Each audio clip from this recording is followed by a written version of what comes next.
So this is a bunch of ideas. You and I started with the idea of water. And we wrote down all kinds of ideas that we could think of, and we just sort of stuck them up on the board. Let's think about how would we structure these ideas through sort of our own thinking, DSRP, to have better understanding and meaning of it. Maybe start by just sorting the words. Okay. As we think about them. Let's grab one. So let's start with our original word. Overarching topic, water. Water. Yep. And then grab a couple, see what you think. All right.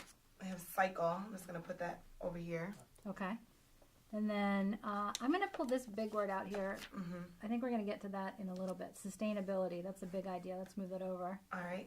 Gas, vapor. I'm going to put that kind of over here with cycle. All right. And I am going to grab something like drink, which I think is going to be close to water. Okay. And keep going. Showers. I'll put that over here. Look. Oh, rain. There you go. Put these two things here. What else do we see? Let's see. Oh, and then I see things like dirty, which is going to be closer to here. And I'm going to move this one over here because it looks kind of like this one. Okay. Potability, sustainability. Clear. Yep. I'm going to put that over here. Oh, look at this one. Clouds. Clouds. You know where that's going to go. Yeah. We're sorting them into groups of related ideas first. So let's turbo through this a little bit.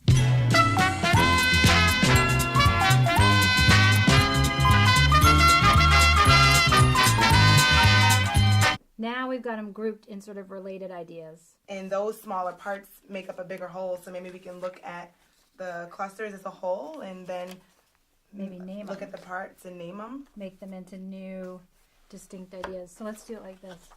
So here we go.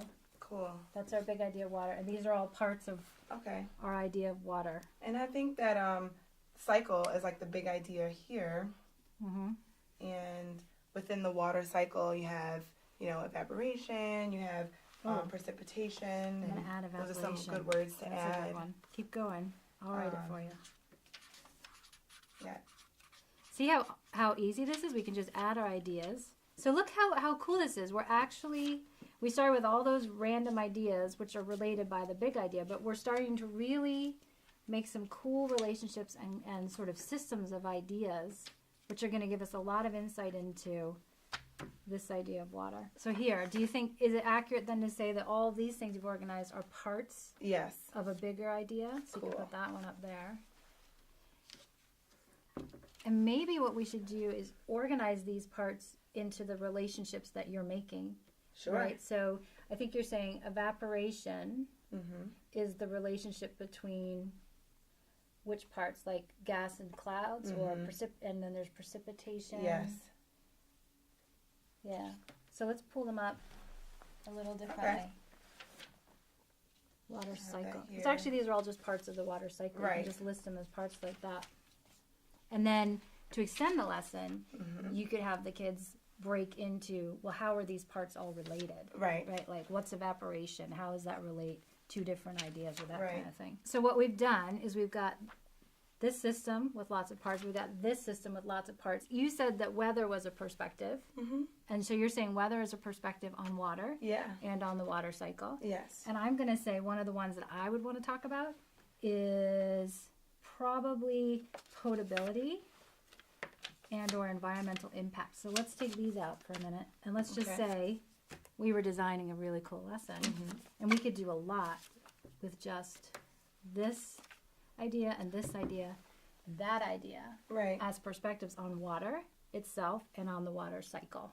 My thinking around the topic of water would be influenced by the way I think about water, about environmental impact, or the way I think about water or the cycle from the perspective of weather. And you know why? Because we took all of that information, which was in a Splat after our brainstorm, and we used our thinking to structure it into sort of DSRP structures where we've got distinctions, we've got systems, we're going to have relationships in here, and we've got the perspectives. Definitely. And you can do that with anything, right? You can do it with water cycle, you can do it with reading a piece of literature, you could do it with the colors of the rainbow, you could do it with any problem that you're trying to solve and make meaning out of.